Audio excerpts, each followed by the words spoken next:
जम्मू कश्मीर के उमर अब्दुल्ला इस confused leader Jammu Kashmir की जनता ने रिफ्यूज़ बनाया है। ये refused, confused and diffused leader है। जम्मू कश्मीर के उमर अब्दुल्ला इस कंफ्यूज्ड लीडर जम्मू कश्मीर की जनता ने रिफ्यूज़ बनाया है। ये refused, confused and diffused leader है। जम्मू कश्मीर के बड़े बड़े नाम भारतीय जनता पार्टी में शामिल हो रहे हैं।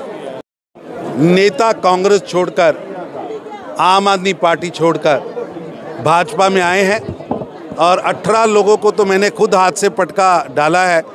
किसी ने एक बार चुनाव लड़ा है, किसी ने 2 बार चुनाव लड़ा है, कोई ब्लॉक का अध्यक्ष है। ये संकेत है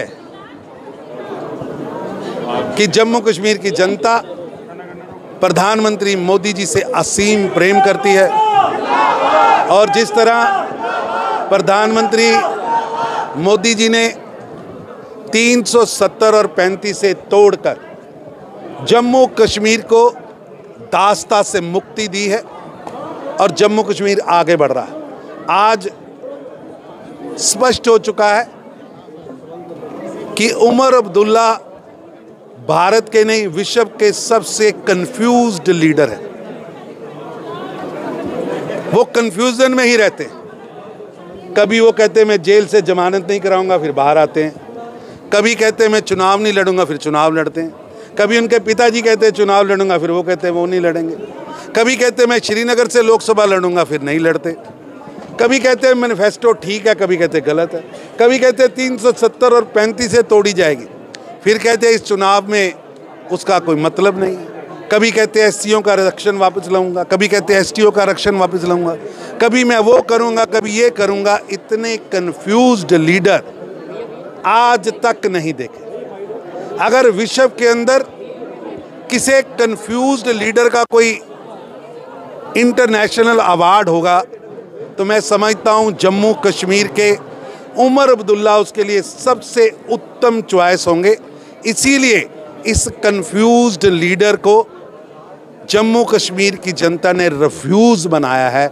ये refused, confused and diffused leader है जो जम्मू कश्मीर को, कोई भी जिनके पास विज़न नहीं है और ऐसे कंफ्यूज्ड, डिफ्यूज और रिफ्यूज्ड लीडर जम्मू कश्मीर का भला नहीं कर सकते।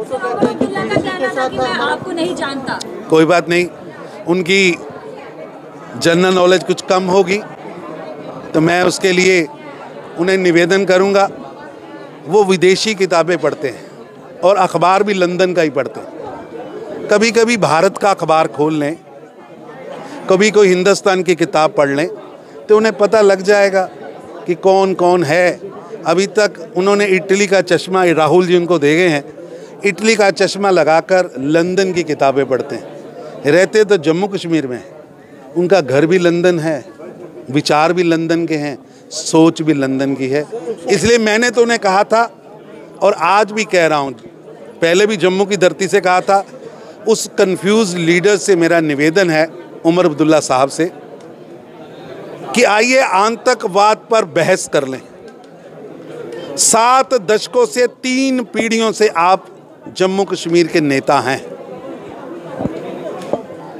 सिविलियन किलिंग पर बहस कर लें, किसके राज में ज्यादा हुई।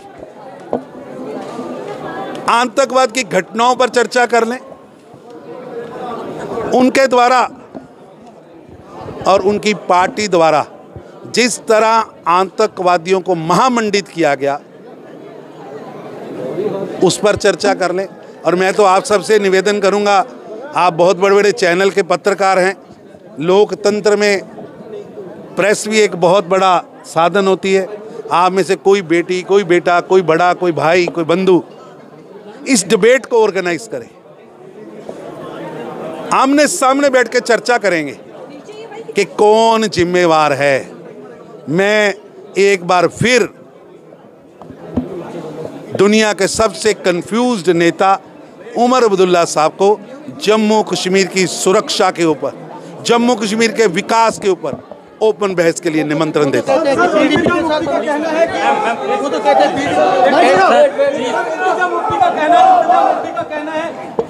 जम्मू कश्मीर में विधानसभा चुनाव के बाद भाजपा और नेशनल कॉन्फ्रेंस की सरकार बनेगी। ऐसा है, ये सब कंफ्यूज्ड हैं। उमर अब्दुल्ला साहब कहते हैं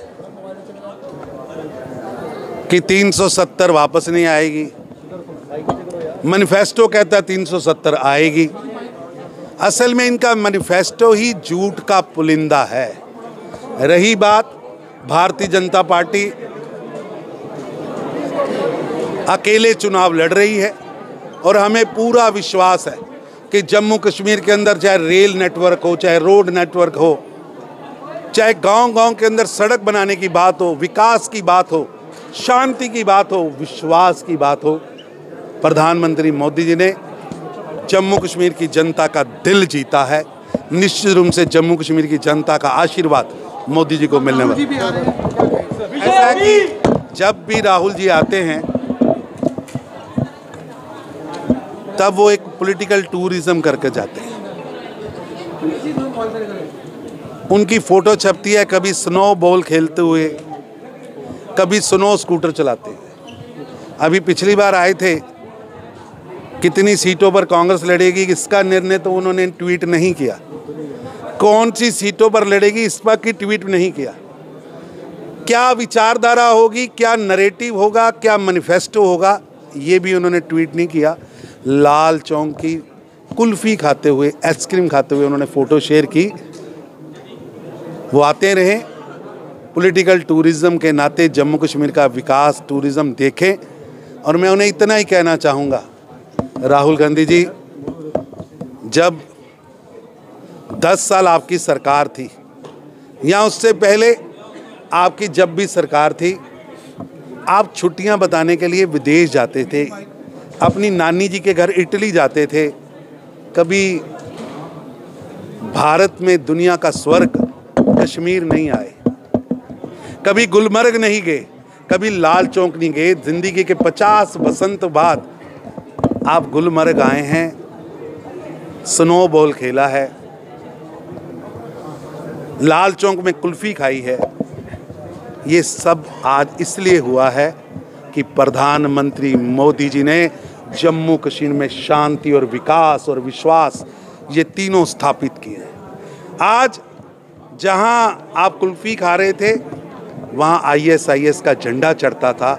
जब मनमोहन सिंह जी प्रधानमंत्री थे वहां पत्थरबाज होते थे। जब मनमोहन सिंह जी प्रधानमंत्री थे तो वहां का नेता JKLF का नेता जो कहता था कि मैंने भारत के सेनाओं के जवानों का कत्ल किया है, उसके साथ प्रधानमंत्री मनमोहन सिंह जी का फ़ोटो शूट होता था। आज वहाँ तिरंगा है, जहाँ ISI का झंडा चढ़ता था वहाँ आज 15 अगस्त और 26 जनवरी मनाई जाती है।